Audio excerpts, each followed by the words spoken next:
Welcome to Plant Sapiens. So ഇന്നത്തെ ക്ലാസ്സിൽ കഴിഞ്ഞ ഒരു ചാപ്റ്റർ ഒരു ഫിസിയോളജി റിലേറ്റ് ചെയ്തിട്ടുള്ള ഒരു യൂണിറ്റ് ബേസ് ചെയ്തിട്ട് നെക്സ്റ്റ് മൊഡ്യൂൾ ആണ് ഡിസ്കസ് ചെയ്യുന്നത്. അതിൽ നാലാമത്തെ മൊഡ്യൂൾ ആയിട്ടുള്ള ഫോട്ടോ റിസപ്റ്റേഴ്സുമായിട്ട് റിലേറ്റ് ചെയ്തിട്ടുള്ള കുറച്ച് കാര്യങ്ങൾ നോക്കാം. എന്താണ് ഫോട്ടോ റിസപ്റ്റേഴ്സ് എന്ന് അറിയാം. അതായത് പിഗ്മെന്റ്സ് ആണ് അല്ലേ. ഫോട്ടോ റിസപ്റ്റേഴ്സ് മീൻസ് പ്ലാന്റിന്റെ ഗ്രോത്തിനെ റെഗുലേറ്റ് ചെയ്യുന്ന ലൈറ്റിനെ അബ്സോർബ് ചെയ്യാൻ എബിലിറ്റി ഉള്ള പിഗ്മെന്റ്സ് ആണ് ഫോട്ടോ റിസപ്റ്റേഴ്സ്. ലൈറ്റ് എനർജി അവള് ബയോളജിക്കൽ റെസ്പോൺസസിന് വേണ്ടിയിട്ട് പെർട്ടിക്കുലർ എനർജി ആയിട്ട് കൺവേർട്ട് ചെയ്യാണ്. മെയിൻലി രണ്ട് ടൈപ്പ് റിസപ്റ്റേഴ്സ് ആണ് ഉള്ളത്, ഫൈറ്റോക്രോമും ക്രിപ്റ്റോക്രോമും. ഫൈറ്റോക്രോം തന്നെ ഫാർ റെഡ് ലൈറ്റിനെ അബ്സോർബ് ചെയ്യുന്ന രണ്ട് റിസപ്റ്റേഴ്സ് ഉണ്ട്. ക്രിപ്റ്റോക്രോം ബ്ലൂ ലൈറ്റിനെ അബ്സോർബ് ചെയ്യുന്ന ആൾക്കാരാണ്. അപ്പൊ അതിൽ ഫൈറ്റോക്രോംസ് നോക്കാം. റെഡ് അല്ലെങ്കിൽ ഫാർ റെഡ് ലൈറ്റിന് സെൻസിറ്റീവ് ആയിട്ടുള്ള ഫോട്ടോമോർഫോജെനിസിസ് കൺട്രോൾ ചെയ്യുന്ന പിഗ്മെന്റ്സ് ആണ് ഫൈറ്റോക്രോംസ്. അപ്പൊ അതിൽ PRA എന്ന് പറയുന്നത് റെഡ് ലൈറ്റ് ആണ് അബ്സോർബ് ചെയ്യുന്നത്. അതായത് 660 നാനോമീറ്ററിലുള്ള റെഡ് ലൈറ്റ് ആണ് അബ്സോർബ് ചെയ്യുന്നത്. ഒരു ഇനാക്റ്റീവ് ആയിട്ടുള്ള ഫോം ആണ്. ആക്റ്റീവ് എന്ന് പറയുന്നത് ഫാർ റെഡ് ലൈറ്റ് ആണ്. PFRA എന്ന് പറയുന്നത് ഫാർ റെഡ് ലൈറ്റ് ആണ്. അതായത് റെഡ് ലൈറ്റിൽ PR എന്തായിട്ട് മാറും? PFR ആയിട്ട് മാറും. ഫാർ റെഡ് ലൈറ്റ്സിൽ PFR PR ആയിട്ട് മാറും. ആ ഒരു ഫ്ലോ ചാർട്ട് ആ ഒരു രീതിയിൽ ഓർത്ത് വെച്ചേക്കാം. അതിന്റെ പ്രോപ്പർട്ടീസ് എന്ന് പറയുമ്പോൾ രണ്ടും റിവേഴ്സിബിൾ ആണ്. PR PFRും PFR PRും ആയിട്ട് മാറും. ലൈറ്റ് ഡിപ്പെൻഡന്റ് ആണ് ഇവയുടെ കൺവേർഷൻ. റെഡ് ലൈറ്റിന് അനുസരിച്ചും ഫാർ റെഡ് ലൈറ്റിന് അനുസരിച്ചുമാണ് ഇവയുടെ ഫോട്ടോ റിയാക്ഷൻ റിവേഴ്സിബിൾ ആക്കുന്നത്. ദെൻ ഈ ഒരു പ്രോട്ടീൻ ഈ ഒരു ഫൈറ്റോക്രോം എന്ന് പറയുന്നത് ക്രോമോ പ്രോട്ടീൻസ് കൊണ്ട് ഉണ്ടാക്കിയിട്ടുള്ളതാണ്. അതിലൊരു അപ്പോ പ്രോട്ടീനും ഒരു ക്രോമോഫോറും ഉണ്ട്. ആ ഒരു ക്രോമോഫോർ എന്ന് പറയുന്നത് ഫൈറ്റോക്രോമോബിലിൻസ് ആണ്. ഒരു പ്രോട്ടീൻ കൈനേസ് ആയിട്ട് ആക്ട് ചെയ്യുന്നതാണ്. ദെൻ സെക്കൻഡ് ആണ് phytochrome induced whole plant response എങ്ങനെയാണ് എന്നുള്ളത്. അപ്പൊ ആദ്യം സീഡ്സിന്റെ ജെർമിനേഷന് മെയിൻ ആയിട്ട് ഫ്ലവറിങ്, അതായത് ഫോട്ടോ പീരിയോഡിസം ബേസ് ചെയ്തിട്ട് ഫ്ലവറിങ് നോക്കുമ്പോൾ എങ്ങനെയാണ്, അതിലും PRും PFRും ആവശ്യമാണ്. ഡീഇറ്റിയോളേഷൻ എന്ന് പറയുന്ന process, chlorophyll synthesis, stem elongation, ലീഫിന്റെ expansion, shade avoidance, circadian rhythm regulation. ഈ മെയിൻ ആയിട്ടുള്ള കാര്യങ്ങൾക്കാണ് ഈ ഒരു ഫൈറ്റോക്രോമിന്റെ ആ ഒരു റോള് മെയിൻ ആയിട്ട് വരുന്നത്. ഇക്കോളജിക്കൽ ഫംഗ്ഷൻ എന്ന് പറയുമ്പോൾ ഡേ ലെങ്ത് അതായത് ഈ ഒരു ഫോട്ടോ പീരിയോഡിസം ബേസ് ചെയ്തിട്ടാണ് ഡേ ലെങ്ത് ഡിറ്റക്ട് ചെയ്യാനും ഷെയ്ഡിങ് ഡിറ്റക്ട് ചെയ്തിട്ട് നെയ്ബറിംഗ് പ്ലാന്റ്സിന്റെ സഹായത്തോടു കൂടി ഷെയ്ഡിങ് ഡിറ്റക്ട് ചെയ്യാനും ഫ്ലവറിങ്ങിന്റെ ആ ഒരു സീസൺ റെഗുലേറ്റ് ചെയ്യാനും സീഡ്ലിംഗ് എസ്റ്റാബ്ലിഷ് ചെയ്യാനും ഡോർമൻസി ആൻഡ് ജെർമിനേഷൻ കൺട്രോൾ ചെയ്യാനും വേണ്ടിയിട്ടാണ് ഈ ഒരു ഫൈറ്റോക്രോം ഇൻഡ്യൂസ്ഡ് ആയിട്ടുള്ള പ്ലാന്റ് റെസ്പോൺസ് ഉണ്ടാക്കുന്നത്. അപ്പൊ ഫൈറ്റോക്രോം ഇതിന്റെ ഒരു മെക്കാനിസം, ഡിഫറൻഷിയേഷൻ റെഗുലേറ്റ് ചെയ്യാനുള്ള മെക്കാനിസം എന്ന് പറയുന്നത് റെഡ് ലൈറ്റ് ഉണ്ടാകുമ്പോൾ അത് ഫൈറ്റോക്രോമിനെ ആക്ടിവേറ്റ് ചെയ്യും. അതിനുശേഷം ഈ ഒരു ഫാർ റെഡ് ലൈറ്റിലോട്ട് ഈ ഒരു റെഡ് ലൈറ്റിനെ കൺവേർട്ട് ചെയ്യും. PR PFRലോട്ട് കൺവേർട്ട് ചെയ്യുന്നു. PFR എന്ത് ചെയ്യും? നമ്മളുടെ ന്യൂക്ലിയസിലോട്ട് എൻ്റർ ചെയ്യും. അവിടെയുള്ള ട്രാൻസ്ക്രിപ്ഷൻ ഫാക്ടേഴ്സിനെ അവ ആക്ടിവേറ്റ് ചെയ്യിക്കുന്നു. ജീൻ എക്സ്പ്രഷനിൽ ചേഞ്ച് ഉണ്ടാകുന്നു. ജീൻ എക്സ്പ്രഷനിൽ ചേഞ്ച് ഉണ്ടാകുന്നു. അവിടെ സെൽ ഡിഫറൻഷിയേഷനും ഡെവലപ്മെന്റും നടക്കുന്നു. ഇതാണ് മെയിൻ ആയിട്ട് ഫൈറ്റോക്രോമിന്റെ ആ ഒരു മെക്കാനിസം എന്ന് പറയുന്നത്. നെക്സ്റ്റ് വൺ എന്ന് പറയുമ്പോൾ മെയിൻ ആയിട്ട് ക്രിപ്റ്റോക്രോംസ് ആണ്. രണ്ടാമത്തെ ആ ഒരു ഫോട്ടോ റിസപ്റ്റർ ആണ് ക്രിപ്റ്റോക്രോംസ്. ബ്ലൂ ലൈറ്റ് റിസപ്റ്റർ ആണ്. UVA ലൈറ്റും ബ്ലൂ ലൈറ്റും ആണ് അബ്സോർബ് ചെയ്യുന്നത്. അപ്പൊ അതിലൊരു ക്രോമോഫോർ ഉണ്ട്. ആ ഒരു ക്രോമോഫോർ എന്ന് പറയുമ്പം FADയും ടെറിനും കൂടി ചേർന്നിട്ടുള്ളതാണ്. മെയിൻ ആയിട്ട് ക്രിപ്റ്റോക്രോമിന്റെ ഫംഗ്ഷൻ സ്റ്റെമ്മിന്റെ ഇലോങ്ങേഷൻ ഇൻഹിബിറ്റ് ചെയ്യുക, ലീഫ് എക്സ്പാൻഷൻ പ്രൊമോട്ട് ചെയ്യുക, ഫ്ലവറിങ് കൺട്രോൾ ചെയ്യുക, സിർക്കാഡിയൻ റിതം മെയിൻറ്റെയിൻ ചെയ്യുക, റൂട്ട് ഗ്രോത്തിനെ റെഗുലേറ്റ് ചെയ്യുക. ഇലോങ്ങേഷൻ മെയിൻ ആയിട്ട് എങ്ങനെയാണ് ഇലോങ്ങേഷൻ ഇഫക്റ്റ് ചെയ്യുന്നത്? ഇപ്പൊ ബ്ലൂ ലൈറ്റ് ആണെങ്കിൽ അത് ഇലോങ്ങേഷനെ ഇൻഹിബിറ്റ് ചെയ്യുക. അതായത് ഷോർട്ട് ആയിട്ടുള്ള സ്റ്റേർഡി ആയിട്ടുള്ള സീഡ്ലിങ്സ് ആയിരിക്കും ഇത്തരം കേസിൽ പ്രൊഡ്യൂസ് ചെയ്യുന്നത്. ഇനി ഈ ഒരു ബ്ലൂ ലൈറ്റിന്റെ പ്രസൻസിൽ ഈ ക്രിപ്റ്റോക്രോംസ് ആക്ടിവേറ്റ് ആകുമ്പോൾ ഇത് നേരിട്ട് ഫോട്ടോസിന്തറ്റിക് ജീൻസിനെ ആക്ടിവേറ്റ് ആക്കാം. ക്ലോറോഫിൽ സിന്തസിസിനെ പ്രൊമോട്ട് ചെയ്യും. കൂടുതൽ ക്ലോറോഫിൽ പ്രൊഡ്യൂസ് ചെയ്യും. ലൈറ്റ് റെസ്പോൺസീവ് ജീൻസിനെ റെഗുലേറ്റ് ചെയ്യുകയാണ് ചെയ്യുക. അപ്പോൾ അതാണ് ഈ ഒരു ക്രിപ്റ്റോക്രോംസിന്റെ മെയിൻ ആയിട്ടുള്ള ഫങ്ഷൻസും ഇഫക്റ്റും എന്ന് പറയുന്നത്. ഇനി എന്താണ് സ്റ്റൊമാറ്റൽ ഓപ്പണിംഗ് എന്നുള്ള പ്രോസസ് ആണ്. സ്റ്റൊമാറ്റൽ ഓപ്പണിംഗ് എന്ന് പറയുമ്പോൾ മെയിൻ ആയിട്ട് പ്രോട്ടോൺ പമ്പിനെ ആക്ടിവേറ്റ് ചെയ്യുന്നു ഏതെങ്കിലും ഒരു പ്രോസസ്സ് വഴി. സോ പൊട്ടാസ്യം എന്ന് പറയുന്നത് ഗാർഡ് സെല്ലിന്റെ ഉള്ളിലേക്ക് കയറുന്നു. അപ്പം അവിടെ എന്താ സൊല്യൂട്ട് കോൺസെൻട്രേഷൻ കുറവ്, കൂടുതലാണ്, വാട്ടർ കോൺസെൻട്രേഷൻ കുറവാണ്. സോ വാട്ടർ കോൺസെൻട്രേഷൻ ഗാർഡ് സെല്ലിലോട്ട് ഓസ്മോസിസ് വഴി ഉള്ളിലോട്ട് കയറും, എൻഡോസ്മോസിസ് വഴി കയറുന്നു. ഗാർഡ് സെൽസ് ടർജിഡ് ആകുന്നു, സ്റ്റൊമാറ്റ ഓപ്പൺ ആകുന്നു. ഇനി പ്രോട്ടോൺ പമ്പ്സ് ബേസ് ചെയ്തിട്ട് ഇത് നേരെ ഓപ്പോസിറ്റ് ആണ് കേട്ടോ. സ്റ്റൊമാറ്റ ക്ലോസ് ചെയ്യുന്നത് പ്ലാസ്മ മെംബ്രെയിൻ H+ATPase ആക്ടിവേറ്റ് ചെയ്യിക്കാനാണ് ഈ ഒരു പ്രോട്ടോൺ പമ്പ് ഉള്ളത്. നമുക്ക് എല്ലാവർക്കും സിമ്പിൾ ആയിട്ടുള്ള അറിയാവുന്ന ഒരു മെത്തേഡ് ആക്ടിവിറ്റി തന്നെയാണ് പ്രോട്ടോൺ പമ്പ്. അതായത് H+നെ അല്ലെങ്കിൽ പ്രോട്ടോണിനെ സെല്ലിന്റെ ഔട്ട്സൈഡിലോട്ട് പമ്പ് ചെയ്യുമ്പോൾ സെല്ലിന്റെ ഉള്ളിലും പുറത്തുമായിട്ട്, ഔട്ട്സൈഡും ഇൻസൈഡും ആയിട്ട് ആ സെൽ മെംബ്രെയിനിൽ ഒരു മെംബ്രെയിൻ പൊട്ടൻഷ്യൽ ഉണ്ടാക്കുന്നു. ഈ ഒരു മെംബ്രെയിൻ പൊട്ടൻഷ്യൽ കാരണമാണ് K+ന്റെ ഉള്ളിലേക്കുള്ള അപ്ടേക്കിന് കാരണമാകുന്നത്. ഓക്കെ, പ്രോട്ടോൺ പമ്പ് ബേസ് ചെയ്തിട്ട്. നെക്സ്റ്റ് വരുന്ന ഒരു ടോപ്പിക് ആണ് ഫോട്ടോട്രോപ്പിസം എന്ന് പറയുന്നത്. ഫോട്ടോട്രോപ്പിൻ എന്ന് പറയുന്നത് ആ ഒരു ലൈറ്റിന്റെ സൈഡിലോട്ട് ഒരു ട്രോപ്പിക് മൂവ്മെന്റും നാസ്റ്റിക് മൂവ്മെന്റും ഒക്കെ പഠിച്ചിട്ടുണ്ട്. അതിൽ ഫോട്ടോട്രോപ്പിസം ഇവിടെ ലൈറ്റ് ആണ് സ്റ്റിമുലസ്. ആ സ്റ്റിമുലസിനനുസരിച്ചിട്ട് ബെൻഡ് ചെയ്യുന്ന പ്രോസസ് ആണ്. അവിടെ ഫോട്ടോട്രോപ്പിൻ എന്ന് പറയുന്ന ഹോർമോൺസ് ഉണ്ട്. ഒരു ഡയറക്ഷണൽ ആയിട്ടുള്ള ഗ്രോത്ത് ഹെൽപ്പ് ചെയ്യാൻ വേണ്ടിയിട്ടാണ് ഒരു ഫോട്ടോട്രോപ്പിസം ഉള്ളത്. ഇനി കെരോട്ടിനോയിഡ് എന്ന് പറയുന്ന ഒരു പിഗ്മെന്റ്, ഒരു ആക്സസറി പിഗ്മെന്റ് ആണ്. ക്ലോറോഫില്ലിനെ പ്രൊട്ടക്ട് ചെയ്യാനും ഫോട്ടോ ഓക്സിഡേഷൻ പ്രിവെന്റ് ചെയ്യാനും ലൈറ്റ് എനർജിയുടെ ആ ഒരു എക്സസ് ലൈറ്റ് എനർജി ഡിസിപ്പേറ്റ് ചെയ്യാനും വേണ്ടിയിട്ടാണ് ഈ ഒരു കെരോട്ടിനോയിഡ്സ് ഹെൽപ്പ് ചെയ്യുന്നത്. ഇതൊക്കെ ആ ഒരു ഫോട്ടോ റിസപ്റ്ററുമായിട്ട് റിലേറ്റ് ചെയ്തിട്ടുള്ള പോർഷൻസ് തന്നെയാണ്. നെക്സ്റ്റ് ആണ് സിഗ്നൽ ട്രാൻസ്ഡക്ഷൻ എന്ന് പറയുന്ന പ്രോസസ്സ്. അപ്പൊ ഈ സിഗ്നൽ ട്രാൻസ്ഡക്ഷൻ എന്ന് പറയുമ്പോൾ സെല്ലുമായിട്ട് റിലേറ്റ് ചെയ്തിട്ടുള്ളതാണ്. അതായത് എക്സ്റ്റേണൽ സ്റ്റിമുലസിനനുസരിച്ചിട്ട്, എക്സ്റ്റേണൽ സിഗ്നൽസിനനുസരിച്ചിട്ട് ഉണ്ടാകുന്ന സെല്ലുലാർ റെസ്പോൺസസ്, ആ ഒരു പ്രോസസ്സിനെയാണ് സിഗ്നൽ ട്രാൻസ്ഡക്ഷൻ എന്ന് പറയുന്നത്. ഈ ഒരു സിഗ്നലിനെ നമുക്ക് സ്റ്റിമുലസ് എന്ന് പറയാം. ലൈറ്റ് ആവാം, plant hormone, temperature, stress, mechanical stimulus, chemical എന്നിവയൊക്കെ ഉണ്ടാകും. ഈ ഓരോ സിഗ്നൽ അല്ലെങ്കിൽ സ്റ്റിമുലസിനെ റിസീവ് ചെയ്യാൻ ഒരു പെർട്ടിക്കുലർ ആയിട്ടുള്ള റിസപ്റ്റേഴ്സ് ഉണ്ടായിരിക്കും. ഇവ എന്ത് ചെയ്യും? എക്സ്റ്റേണൽ സിഗ്നൽസിനെ റിസീവ് ചെയ്യുന്നു. റിസീവ് ചെയ്യുന്നത് ഈ ഒരു റിസപ്റ്റേഴ്സ് മെയിൻലി പ്ലാസ്മ മെംബ്രെയിനിലും സൈറ്റോപ്ലാസത്തിലും ന്യൂക്ലിയസിലുമാണ് കാണുന്നത്. അപ്പൊ ഈ എക്സ്റ്റേണൽ സ്റ്റിമുലസിന് റിസപ്റ്റേഴ്സ് റിസീവ് ചെയ്യുമ്പോൾ അവിടെ ഒരു സിഗ്നൽ ട്രാൻസ്ഡക്ഷന്റെ ആദ്യത്തെ സ്റ്റെപ്പ് ഉണ്ടാകും. അതായത് സിഗ്നൽ റിസപ്റ്ററിൽ ബൈൻഡ് ചെയ്യുന്നതാണ് സിഗ്നലിനെ പെർസീവ് ചെയ്യുക, സിഗ്നലിന്റെ പെർസെപ്ഷൻ എന്ന് പറയുന്നത്. ദെൻ സിഗ്നൽ എന്ത് ചെയ്തു? റിസപ്റ്റർ ആയി കഴിഞ്ഞാൽ അവിടെ വൺ സിഗ്നൽ എന്ത് ചെയ്യും? ആക്ടിവേറ്റ് ചെയ്യും. അപ്പൊ ബാക്കിയുള്ള മോളിക്യൂൾസിനെയും ആക്ടിവേറ്റ് ചെയ്യും. എന്നിട്ട് ലാർജ് സെല്ലുലാർ റെസ്പോൺസ് ഉണ്ടായിരിക്കും.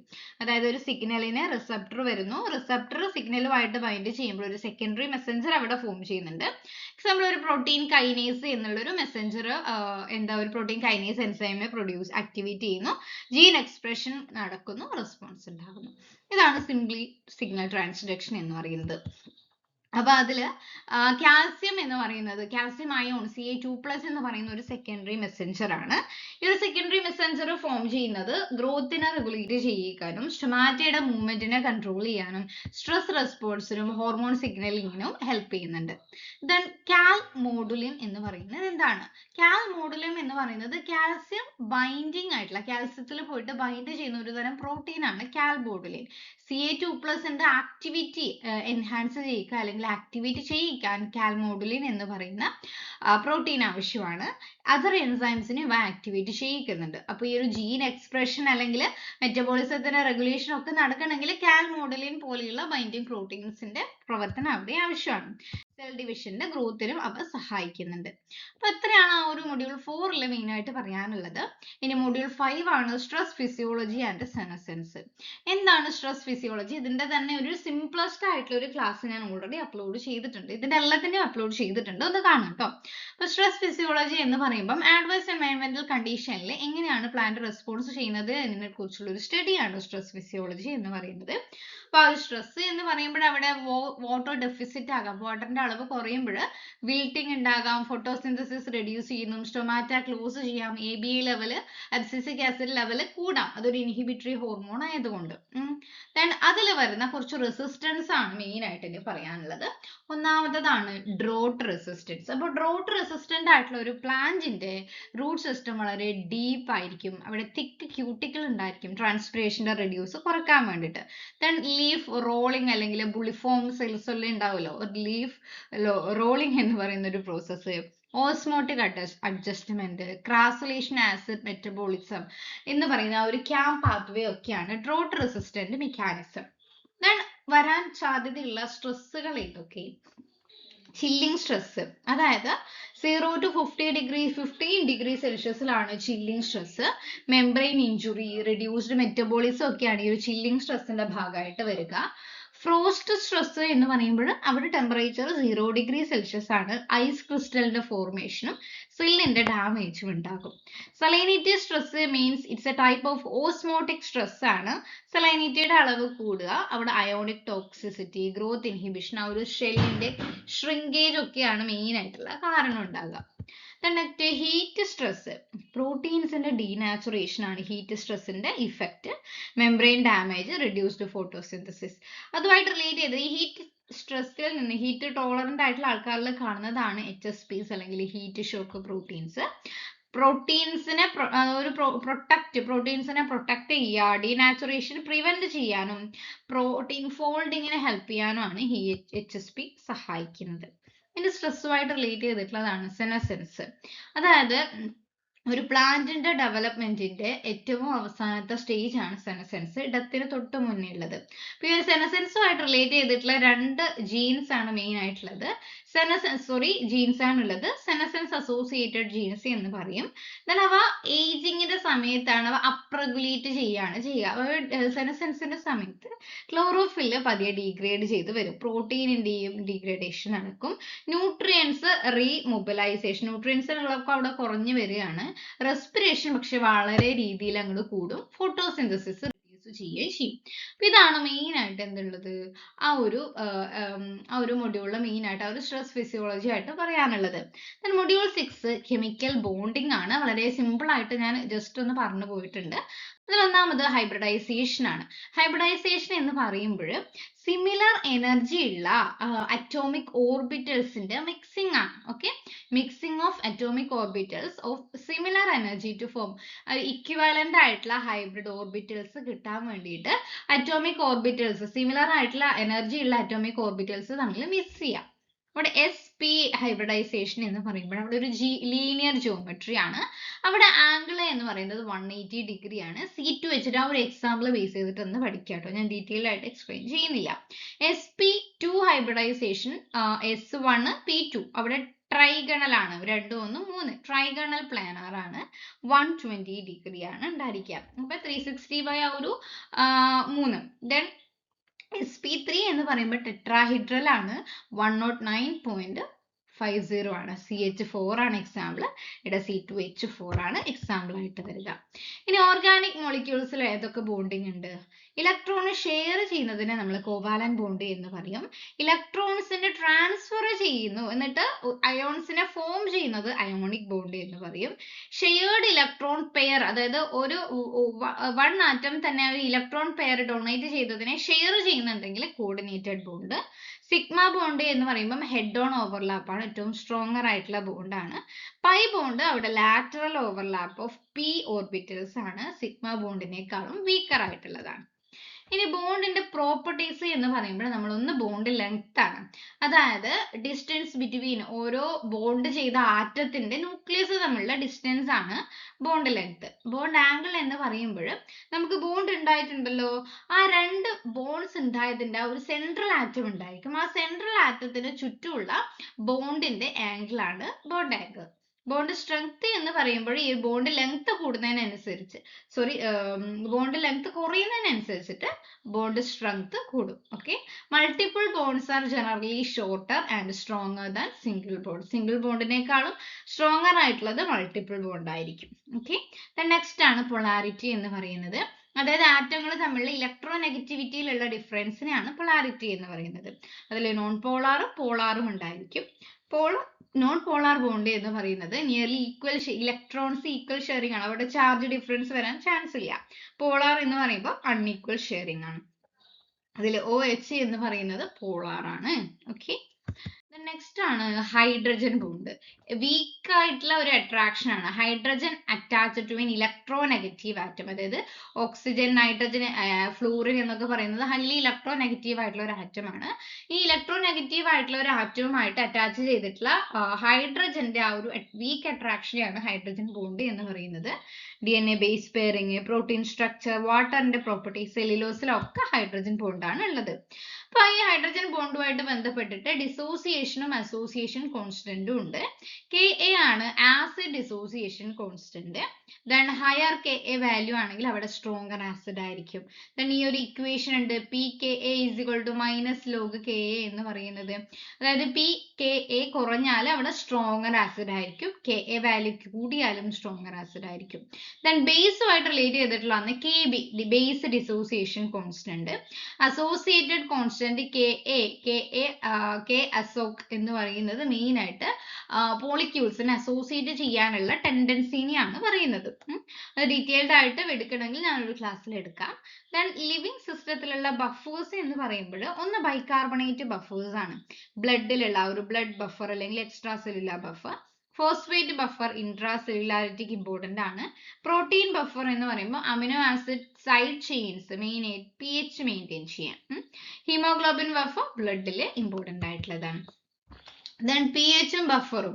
pH എന്ന് പറയുമ്പോൾ അതുമായിട്ട് റിലേറ്റ് ചെയ്തിട്ടുള്ള ഇക്വേഷൻ നമുക്കറിയാം. pH -log concentration of H plus POH -log concentration of OH minus. 25 degree സെൽഷ്യസിൽ pH ഉം POH ഉം കൂട്ടിയാൽ 14 ആണ് കിട്ടുക. ദെൻ Kw എന്ന് പറയുന്നത് രണ്ട് കോൺസെൻട്രേഷന്റെയും പ്രൊഡക്റ്റ് ആണ്. 1 × 10⁻14 ആണ് കിട്ടുക. pKa -log Ka എന്നുള്ള ഇക്വേഷനും പഠിച്ചു വെക്കുക. അതിൽ ഹാൻഡേഴ്സൺ ഹേസൽബാച്ച് ഇക്വേഷൻ പഠിക്കാനുണ്ട്. അതിൽ അസിഡിക് ബഫറിൽ pH കാണേണ്ട ഇക്വേഷൻ pKa log ഈ ഒരു concentration of A minus concentration of HA, അതായത് ഒരു വീക്ക് ആസിഡും ഒരു കോൺജുഗേറ്റ് വീക്ക് ആസിഡും ഉണ്ടായിരിക്കും. ആ ഒരു വീക്ക് ആസിഡിന്റെ കൂടെ ചേർന്നിട്ടുള്ള ഒരു കോൺജുഗേറ്റ് ബേസും ഉണ്ടായിരിക്കും. ആ ഒരു കോൺജുഗേറ്റ് ബേസും വീക്ക് ആസിഡിന്റെയും കോൺസെൻട്രേഷന്റെ ലോഗും pKa വാല്യൂ കൂട്ടിയതായിരിക്കും PHC എന്ന് പറയുന്നത്.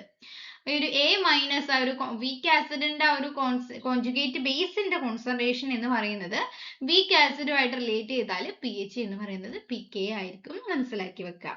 Then a buffer resist changes in pH. pHലുള്ള ചേഞ്ചസിനെ റെസിസ്റ്റ് ചെയ്യാൻ വേണ്ടിയിട്ടാണ് ഒരു എന്താ ബഫർ യൂസ് ചെയ്യുന്നത് വെൻസ് ആ ഒരു ആസിഡോ ബേസോ ആഡ് ചെയ്യുന്ന സമയത്ത്. ഓക്കെ. ദെൻ പ്രോട്ടോൺ ഹോപ്പിംഗ്, ഇതുമായിട്ട് റിലേറ്റ് ചെയ്തിട്ടുള്ള ഒരു MCQ പ്രീവിയസ് ഇയേഴ്സിൽ ചോദിച്ചിട്ടുണ്ട്. പ്രോട്ടോൺസിന്റെ റാപ്പിഡ് ആയിട്ടുള്ള മൂവ്മെന്റ്, ഹൈഡ്രജൻ ബോണ്ട് നെറ്റ്വർക്കിലൂടെ പ്രോട്ടോൺസിന്റെ റാപ്പിഡ് ആയിട്ടുള്ള മൂവ്മെന്റ് ആണ് പ്രോട്ടോൺ ഹോപ്പിംഗ്. മെയിൻലി വാട്ടറിലാണ് ഇമ്പോർട്ടന്റ് ആയിട്ടുള്ളത്. help explain rapid proton transfer. Biological സിസ്റ്റത്തിൽ പ്രോട്ടോൺ ട്രാൻസ്ഫർ എങ്ങനെയാണ് റാപ്പിഡ് ആകുന്നത് എന്ന് പറയാൻ വേണ്ടിയിട്ടാണ് ഈ ഒരു പ്രോട്ടോൺ ഹോപ്പിംഗ് യൂസ് ചെയ്യുന്നത്. ദെൻ മൊഡ്യൂൾ 7 കാർബോഹൈഡ്രേറ്റ്സ് ആണ്. അപ്പോൾ അവയുടെ ക്ലാസിഫിക്കേഷൻ ആണ്. അത് ഞാനൊരു സിമ്പിൾ ക്ലാസ് ആയിട്ട് ഓൾറെഡി അപ്ലോഡ് ചെയ്തിട്ടുണ്ട്. അപ്പോൾ ക്ലാസിഫിക്കേഷൻ ഇമ്പോർട്ടൻ്റ് ആയിട്ടുള്ള പോളിസാക്കറൈഡ്സ് ആണ് വളരെ ഇമ്പോർട്ടൻ്റ് ആയിട്ട് പഠിക്കാനുള്ളത്. അതിന് മുന്നേ കാർബോഹൈഡ്രേറ്റ്സ് ആദ്യം മോണോസാക്കറൈഡ്സ്, ഡൈസാക്കറൈഡ്സ്, പോളി ആൻഡ് ഒളിഗോസാക്കറൈഡ്സ് ഇതാണ് തരംതിരിച്ചിട്ടുള്ളത്. അതിന്റെ കുറച്ച് എക്സാമ്പിൾസും ഇവിടെ പ്രൊവൈഡ് ചെയ്തിട്ടുണ്ട്. അതൊന്ന് നോക്കാം. ഇതിന്റെ ഒക്കെ സ്ട്രക്ചർ വളരെ ഡീറ്റെയിൽഡ് ആയിട്ട് തന്നെ പഠിക്കാം കേട്ടോ. അതിൽ പോളിസാക്കറൈഡിൽ വരുന്ന സ്റ്റാർച്ച് പ്ലാന്റിലുള്ള മെയിൻ കാർബോഹൈഡ്രേറ്റ് സ്റ്റോറേജ് ആണ്. സ്റ്റാർച്ചിന്റെ ആ ഒരു സ്ട്രക്ചർ, സ്റ്റാർച്ച് എന്ന് പറയുന്ന ഒരു പോളിസാക്കറൈഡ് ആണ്. അതിൽ അമൈലോസും അമൈലോപെക്റ്റിനും ഉണ്ട്. അവയുടെ ലിങ്കേജ് വളരെ വളരെ ഇമ്പോർട്ടൻ്റ് ആണ്. ഇതിന്റെ സിമ്പിൾ ആയിട്ടുള്ള ഒരു ക്ലാസ് ലിങ്കേജ് ഒക്കെ എൻഫസൈസ് ചെയ്തിട്ട് ഞാൻ അപ്ലോഡ് ചെയ്തിട്ടുണ്ട്. അമൈലേസ് മോസ്റ്റ്ലി ആൽഫ 1,4 ലിങ്കേജ് ആണ്. അമൈലോപെക്റ്റിൻ ആൽഫ 1,4 വിത്ത് ആൽഫ 1,6 ബ്രാഞ്ചസ് ആണ്. ഓക്കെ.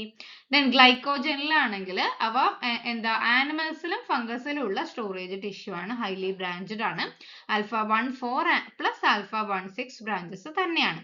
ദെൻ സെല്ലുലോസിൽ വരുമ്പം അവ എന്താ പ്ലാന്റ് സെൽ വോളിലുള്ള സ്ട്രക്ചറൽ പോളിസാക്കറൈഡ് ആണ്. ബീറ്റ 1,4 ലിങ്ക്ഡ് ഗ്ലൂക്കോസ് ആണ് ഉണ്ടായിരിക്കുക. അവയുടെ മോണോ സാക്കറൈഡ്സ് ഏതാണെന്നും കൂടി ഒന്ന് പഠിച്ചു വെച്ചേക്കുക കേട്ടോ. സെല്ലുലോസ് നമ്മളുടെ ബോഡിയിൽ ഇല്ലാത്തത് കൊണ്ട് സെല്ലുലോസിനെ നമുക്ക് ഡൈജസ്റ്റ് ചെയ്യാൻ വേണ്ടി സാധിക്കില്ല. മെയിൻ ആയിട്ട് കാർബോഹൈഡ്രേറ്റിന് ശേഷം പഠിക്കേണ്ടത് ബാക്കി കുറച്ച് സൈക്കിൾസ് പഠിക്കാനുണ്ട്. അതിലൊന്നാമത് ട്രൈ കാർബോക്സിലിക് ആസിഡ് സൈക്കിളാണ്. മെയിൻലി മൈറ്റോകോൺഡ്രിയൽ മെട്രിക്സിൽ വെച്ച് നടക്കുന്നതാണ്. ഇവിടെ ആ ഒരു സിട്രിക് ആസിഡ് സൈക്കിളിൽ അല്ലെങ്കിൽ ട്രൈ കാർബോക്സിലിക് ആസിഡ് സൈക്കിളിൽ അസറ്റൈൽ കോയ എന്ന് പറയുന്നത് ഗ്ലൈക്കോളിസിസ് ഒക്കെ നടന്നതിന് ശേഷം അസറ്റൈൽ കോയ എന്ന് പറയുന്നത് കാർബൺ ഡൈ ഓക്സൈഡ് ആയിട്ട് മാറുകയാണ്. ഓരോ acetyl CoA carbon dioxide ആയിട്ട് മാറുമ്പോഴും 3 NADH ഉം 1 FADH2 ഉം ഒരു ATP യും 2 കാർബൺ ഡൈ ഓക്സൈഡും ആണ് ഈ ഒരു പ്രോസസ്സ് റിലീസ് ചെയ്യുന്നത്. വളരെ സിമ്പിൾ ആയിട്ട് കൊടുത്തിട്ടുണ്ട്. ഡീറ്റെയിൽഡ് ആയിട്ടുള്ള വീഡിയോ ചാനലിൽ ലഭ്യമാണ്. then ഗ്ലൈക്കോളിസിസ് ഇതാണ് ആദ്യം ആക്ച്വലി കേട്ടോ. ഗ്ലൈക്കോളിസിസ് നടന്നിട്ടാണ് TCA സൈക്കിൾ വരുന്നത്. സൈറ്റോപ്ലാസത്തിൽ വെച്ച് നടക്കുന്ന ഗ്ലൈക്കോളിസിസ് ഗ്ലൂക്കോസിനെ 2 പൈറുവേറ്റ് ആക്കി മാറ്റുന്നു. അവിടെ ടോട്ടലി 4 ATP ഉണ്ട്. അതിൽ 2 എണ്ണം യൂസ് ചെയ്യുന്നുണ്ട്. അതുകൊണ്ട് നെറ്റ് ATP yield 2 ATP യും 2 NADH ഉം ആണ്. മെയിൻലി ഓക്സിജന്റെ ആവശ്യം ഗ്ലൈക്കോളിസിസിന് ആവശ്യമില്ല. TCAക്ക് ഓക്സിജൻ ആവശ്യമാണ് കേട്ടോ. ദെൻ ഇമ്പോർട്ടന്റ് ആയിട്ടുള്ള എൻസൈം, ആ ഒരു സൈക്കിൾ വളരെ സിമ്പിൾ ആയിട്ട് കോഡ് ബേസ് ചെയ്തിട്ട് ഞാൻ ഓൾറെഡി അപ്ലോഡ് ചെയ്തിട്ടുണ്ട്, പഠിച്ചു വെച്ചേക്കുക. ഈ ഒരു എൻസൈംസ് ആണ് ഗ്ലൈക്കോളിസിസുമായിട്ട് ഇൻവോൾവ് ചെയ്തിട്ടുള്ളത്. ഗ്ലൈക്കോളിസിസിന് ശേഷം ഒരു ഇന്റർമീഡിയറ്റ് സ്റ്റേജ് ഉണ്ട്. അവിടെ അസറ്റൈൽ പൈറുവേറ്റിൽ നിന്ന് അസറ്റൈൽ കോയ ഉണ്ടാകും. ആ അസറ്റൈൽ കോയയാണ് ഈ ഒരു ക്രെബ്സ് സൈക്കിൾ TCA സൈക്കിളിലോട്ട് കയറുന്നത്. ഓക്കെ, നെക്സ്റ്റ് വരുന്നതാണ് terminal oxidation. Terminal oxidation inner mitochondrial മെംബ്രെയിനിലാണ്. ഓക്കെ, അതായത് NADH ഉം FADH2 ഉണ്ടല്ലോ, ഇവ എന്ത് ചെയ്യാണ്? ഇലക്ട്രോൺ ട്രാൻസ്പോർട്ട് ചെയിനിലോട്ട് ഇലക്ട്രോണിനെ ഡൊണേറ്റ് ചെയ്യുന്ന ഡോണേഴ്സ് ആണ്. അതാണ് ടെർമിനൽ ഓക്സിഡേഷൻ എന്ന് പറയുന്നത്. ഇലക്ട്രോൺ ട്രാൻസ്പോർട്ട് ചെയിൻ ആണ്. അതിൽ ഓക്സിജൻ ആണ് ഏറ്റവും അവസാനമായിട്ട് ടെർമിനൽ ഇലക്ട്രോൺ ആക്സെപ്റ്റർ എന്ന് പറയുന്നത്. അപ്പൊ വാട്ടർ ഉണ്ടാവുമല്ലോ, വാട്ടറും ATP യും ഓക്സിഡേറ്റീവ് ഫോസ്ഫോറൈലേഷൻ വഴി പ്രൊഡ്യൂസ് ചെയ്യുന്നുണ്ട്. അപ്പൊ ഈ ഒരു പ്രോസസ് ആണ് ടെർമിനൽ ഓക്സിഡേഷൻ. അതിന്റെ ഓരോ കോംപ്ലക്സും വളരെ ഡീറ്റെയിൽഡ് ആയിട്ട് തന്നെ പഠിക്കുക. ഓക്കെ, then ഗ്ലൂക്കോനിയോജെനിസിസ് എന്ന് പറയുന്നത് ഗ്ലൂക്കോസ് നോൺ കാർബോഹൈഡ്രേറ്റ് ആയിട്ടുള്ള പ്രിക്കസേഴ്സിൽ നിന്ന് ഗ്ലൂക്കോസിന്റെ ഫോർമേഷനെയാണ് ഗ്ലൂക്കോനിയോജെനിസിസ് എന്ന് പറയുന്നത്. മെയിൻലി ലിവറിലാണ് ഈ ഒരു പ്രോസസ്സ് നടക്കുന്നത്. പ്രിക്കസേഴ്സ് ഏതൊക്കെയാണ്? ലാക്ടേറ്റിൽ നിന്നോ ഗ്ലിസറോളിൽ നിന്നോ ഗ്ലൈക്കോജനിക് അമിനോ ആസിഡിൽ നിന്നോ ഗ്ലൂക്കോജനിക് അമിനോ ആസിഡിൽ നിന്നോ എന്തുണ്ടാക്കാം? ഗ്ലൂക്കോസ് ഉണ്ടാക്കാം. ഓക്കെ, ഇതെന്താണ്? Not simply the reverse of ഗ്ലൈക്കോളിസിസിന്റെ ഒരു റിവേഴ്സ് പ്രോസസ്സ് അല്ല. ബിക്കോസ് ഇറിവേഴ്സിബിൾ ഗ്ലൈക്കോലിറ്റിക് സ്റ്റെപ്സ് ഒരു ബൈപ്പാസ് റിയാക്ഷൻസ് ആവശ്യമാണ്. അതായത് ഗ്ലൂക്കോസ് ഉണ്ടാക്കുന്ന ഒരു ഗ്ലൈക്കോളിസിസിന്റെ റിവേഴ്സ് സ്റ്റെപ്പ് അല്ല ഈ ഒരു ഗ്ലൂക്കോണിയോജെനിസിസ് എന്ന് മനസ്സിലാക്കി വെക്കാം. then PPP pentose phosphate pathway, ഇതിനെ HMP ഷണ്ട് എന്നും പറയാറുണ്ട്. സൈറ്റോപ്ലാസത്തിൽ വെച്ച് നടക്കുന്ന ഇത് NADPH ഉം റൈബോസ് 5 ഫോസ്ഫേറ്റും ആണ് പ്രൊഡ്യൂസ് ചെയ്യുന്നത്. ഫാറ്റി ആസിഡ്, ന്യൂക്ലിയോടൈഡ് ആന്റി സിന്തസിസിനും ആന്റി ഓക്സിഡന്റ് ഡിഫൻസിനുമാണ് ഈ ഒരു പാത്വേ ഹെൽപ്പ് ചെയ്യുന്നത്. then ഗ്ലയോസൈലേറ്റ് പാത്വേ, ഇതൊക്കെ ഡീറ്റെയിൽഡ് ആയിട്ട് ഞാൻ ഓൾറെഡി ക്ലാസ്സിൽ അപ്ലോഡ് ചെയ്തിട്ടുണ്ട്. ഓക്കെ, ഇതൊരു TCA സൈക്കിളിന്റെ മോഡിഫൈഡ് ഫോം ആണ്. പ്ലാന്റ്, ഫംഗസ് അങ്ങനെയുള്ള മൈക്രോ ഓർഗാനിസത്തിലാണ് മെയിൻ ആയിട്ട് ഗ്ലയോസൈലേറ്റ് പാത്വേ നടക്കുന്നത്. ഓയിൽ സീഡ്സിൽ ജെർമിനേഷൻ ചെയ്യാൻ ഈ ഒരു പാത്വേ ആവശ്യമാണ്. മെയിൻലി ഇത് അസറ്റൈൽ കോയനെ ഒരു കാർബോഹൈഡ്രേറ്റ് പ്രിക്കസർ ആയിട്ട് കൺവേർട്ട് ചെയ്യാൻ ഹെൽപ്പ് ചെയ്യുന്നു. ഇതിൽ ഐസോസിട്രേറ്റ്, ലൈസും മാലൈറ്റ് സിന്തേസ് ഒക്കെയാണ് ഹെൽപ്പ് ചെയ്യുന്നത്. ഓക്കെ, ഈ ഒരു ക്ലാസ്സിന്റെ ലാസ്റ്റ് കുറച്ച് ഇമ്പോർട്ടന്റ് ആയിട്ടുള്ള പ്രോസസ് മെറ്റീരിയൽസ് അല്ലെങ്കിൽ മോളിക്യൂൾസിനെ കുറിച്ചാണ് പറയുന്നത്. ഒന്നാമത്തേത് ഗ്ലൈക്കോ പ്രോട്ടീൻ ആണ്. അതായത് ഒരു കാർബോഹൈഡ്രേറ്റുമായിട്ട് പ്രോട്ടീനെ കോവാലന്റ്ലി അറ്റാച്ച് ചെയ്തതാണ് ഗ്ലൈക്കോ പ്രോട്ടീൻ. സെൽ റെക്കഗ്നിഷൻ ആയിട്ടും റിസപ്റ്റർ ആയിട്ട് ആക്ട് ചെയ്യുന്ന ഗ്ലൈക്കോ പ്രോട്ടീൻ ഉണ്ട്. സെൽ അദഷനും ഇമ്മ്യൂൺ റെസ്പോൺസിനും ആണ് ഇവ ഹെൽപ്പ് ചെയ്യുന്നത്. പ്രോട്ടിയോഗ്ലൈക്കാൻ എന്ന് പറയുമ്പോൾ ഒരു പ്രോട്ടീൻ കോറും large amount of glucose amino glycan എന്ന് പറയുന്ന GAGs, ഗ്ലൈക്കോസ് അമിനോ ഗ്ലൈക്കാൻ എന്ന് പറയുന്ന GAGസും ആഡ് ചെയ്തതാണ് പ്രോട്ടിയോഗ്ലൈക്കാൻ. മെയിൻലി എക്സ്ട്രാ സെല്ലുലാർ മെട്രിക്സിലുള്ള ഇമ്പോർട്ടന്റ് കോമ്പണന്റ് ആണ്. പെപ്റ്റിഡോഗ്ലൈക്കാൻ എന്ന് പറയുമ്പോൾ ബാക്ടീരിയൽ സെൽ വോളിന്റെ കമ്പോണന്റ് ആണ്. N-അസറ്റൈൽ ഗ്ലൂക്കോസമൈനും N-അസറ്റൈൽ മ്യൂറാമിക് ആസിഡും ചേർന്നിട്ടാണ് പെപ്റ്റിഡോഗ്ലൈക്കാൻ ഉണ്ടാക്കിയിട്ടുള്ളത്. ഒരു ക്രോസ് ലിങ്ക്ഡ് ആണ്. ഷോർട്ട് പെപ്റ്റൈഡ്സിന്റെ ക്രോസ് ലിങ്ക്ഡ് ചെയിൻസ് ആണ്. ഈ ഒരു പെപ്റ്റിഡോഗ്ലൈക്കാനെ ലൈസോസൈം എന്ന് പറയുന്ന എൻസൈംസിന് ബ്രേക്ക് ചെയ്യാം. മെയിൻലി β14 ലിങ്കേജ് NAM ഉം NAG യും തമ്മിലുള്ള β14 ലിങ്കേജിലാണ് ലൈസോസൈം വന്നിട്ട് ബ്രേക്ക് ചെയ്യുന്നത്. ഓക്കെ, പെപ്റ്റിഡോഗ്ലൈക്കാൻ ക്രോസ് ലിങ്കിന് ഇന്റർഫിയർ ചെയ്യാൻ പെനിസിലിനും പറ്റും. മെറ്റബോളിക് മിൽ എന്ന് പറയുന്നത് മെയിൻലി മെറ്റബോളിക് പാത്വേ ഇന്റർകണക്ട് ചെയ്തിട്ടുള്ളതാണ്. അതായത് ഒരു മെറ്റബോളിക് പാത്വേയുടെ പ്രൊഡക്റ്റ് മീൻസ് അടുത്ത മെറ്റബോളിക് പാത്വേയുടെ സബ്സ്ട്രേറ്റ് ആയിട്ട് മാറും. ആ ഒരു പ്രോസസ്സിനാണ് മെറ്റബോളിക് മില്ല് എന്ന് പറയുന്നത്. ഓക്കെ, മേജർ മെറ്റബോളിക് പാത്വേ എല്ലാം ഇന്റർ കണക്ട് ചെയ്തിട്ടുണ്ടാവും കുറെ ഇന്റർമീഡിയറ്റ് ബേസ് ചെയ്തിട്ട്. അപ്പൊ ഈ ഒരു ക്ലാസ് ഇത്രയേ ഉള്ളൂ. അതിന്റെ കണ്ടിന്യൂഷൻ ആയിട്ട് വരുന്ന ക്ലാസ് ആവശ്യമുണ്ടെങ്കിൽ നിങ്ങളുടെ ഫീഡ്ബാക്കും കൂടി ഒന്ന് കമന്റ് ബോക്സിൽ അറിയിക്കുക. എല്ലാവരും നല്ല രീതിയിൽ പഠിക്കുക കേട്ടോ.